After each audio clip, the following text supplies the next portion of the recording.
Pagbasa mula sa mga gawa ng mga apostol.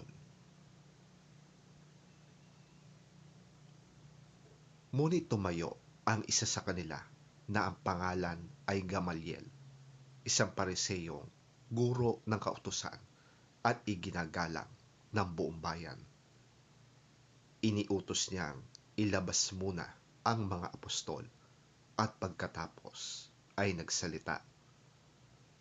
Mga kababayan, isipin ninyo mabuti ang gagawin ninyo sa mga taong ito. Hindi pa nagtatagal mula nang lumitaw si Teudas na nagpanggap na isang dakilang pinuno at nakaakit ng may 400 tagasunod.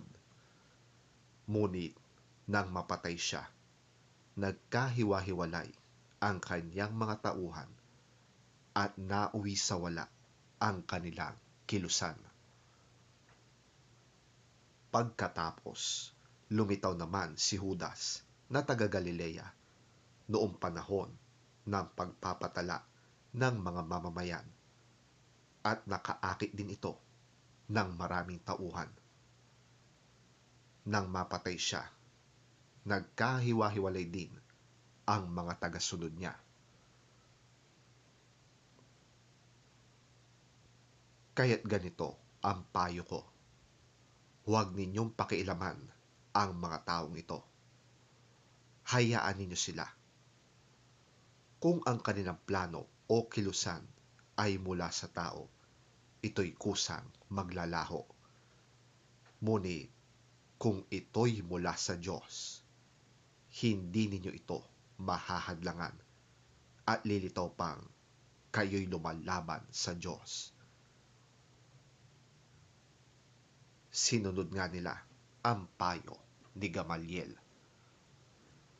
Pinapasok nilang muli ang mga apostol at matapos ipahagupit at pagbawalang mangaral sa pangalan ni Jesus, ang mga ito'y pinalaya.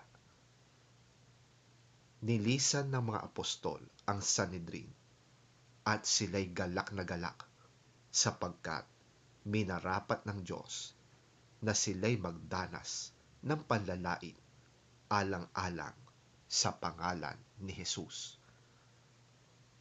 At araw-araw, nagpupunta sila sa templo at sa mga bahay-bahay upang magturo at mangaral tungkol kay Jesus, ang Kristo.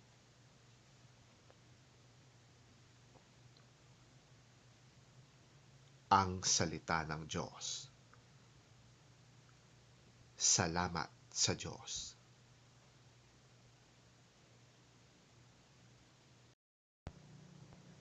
Ang mabuting balita ng Panginoon ayon kay San Juan. Papuri sa iyo, Panginoon. Pagkatapos nito, tumawid si Jesus sa ibayo ng lawa ng Galilea na tinatawag ding lawa ng Tiberias. Sinundan siya ng napakaraming tao sapagkat nakita nila ang pagpapagaling niya sa mga may sakit.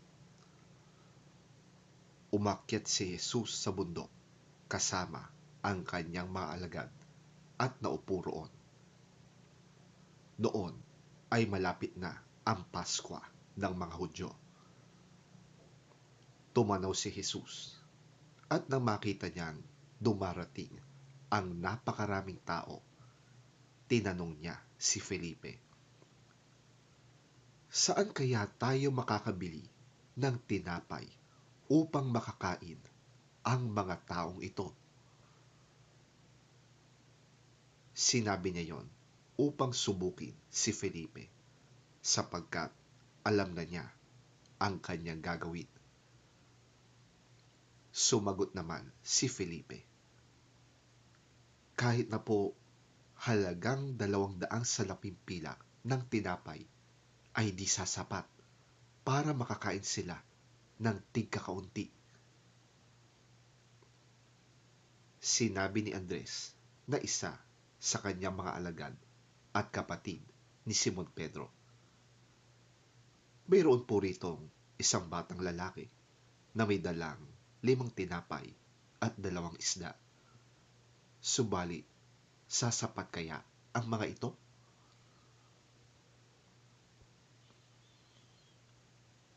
Paupuin ninyo ang mga tao, sabi ni Jesus. Madamo sa lugar na yon. Umupo nga ang lahat. Humigit kumulang sa 5,000 ang mga lalaki. Kinuha ni Jesus ang tinapay at matapos magpasalamat sa Diyos, ay ipinamahagi yon sa mga tao. Gayon din ang ginawa niya sa isda. Nakakain ang lahat at nabusog. Nang makakain na ang mga tao, sinabi ni Jesus sa mga alagad, ipunin ninyo ang lumabis nang di masayang.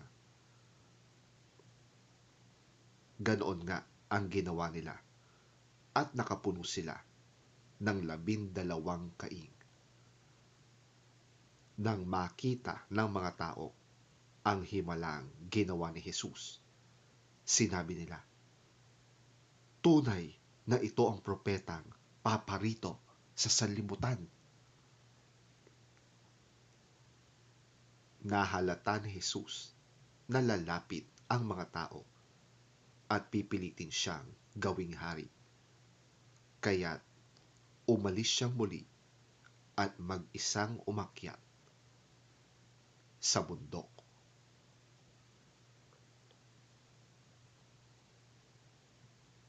Ang mabuting balita ng ating Panginoon.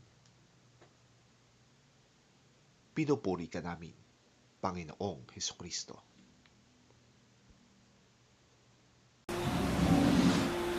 After this, Jesus went across Lake Galilee, or Lake Tiberias, as it is also called.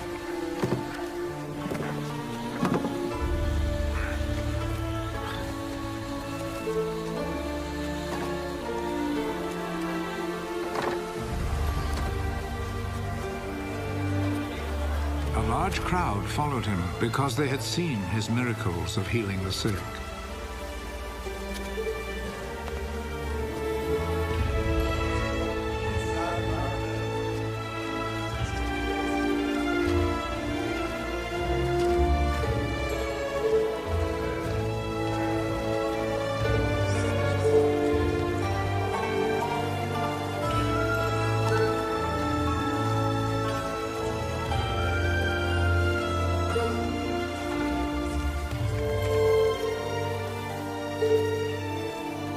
Jesus went up a hill and sat down with his disciples.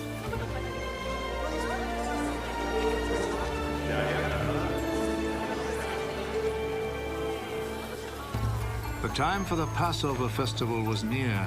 Jesus looked around and saw that a large crowd was coming to him.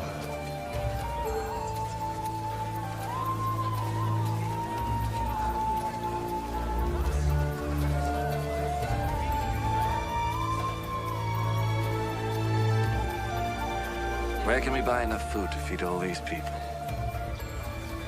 He said this to test Philip. Actually, he already knew what he would do. For everyone to have even a little, it would take more than 200 silver coins to buy enough bread.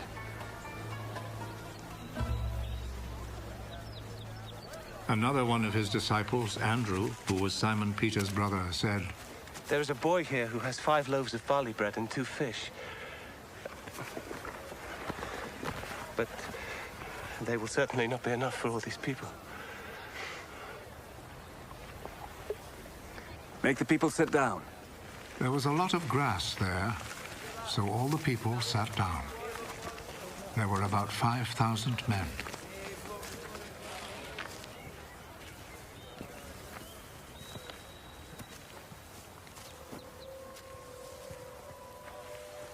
Jesus took the bread, gave thanks to God,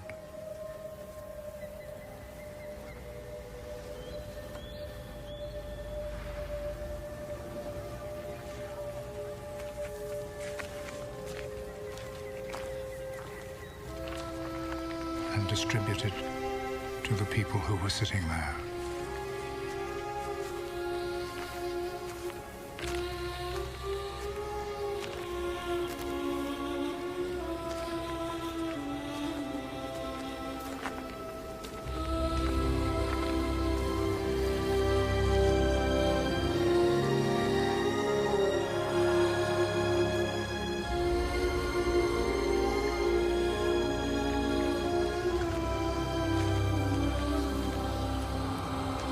He did the same with the fish.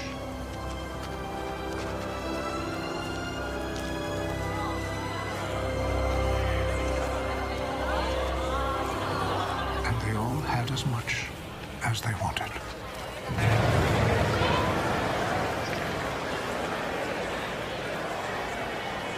When they were all full, he said to his disciples, Gather the pieces left over.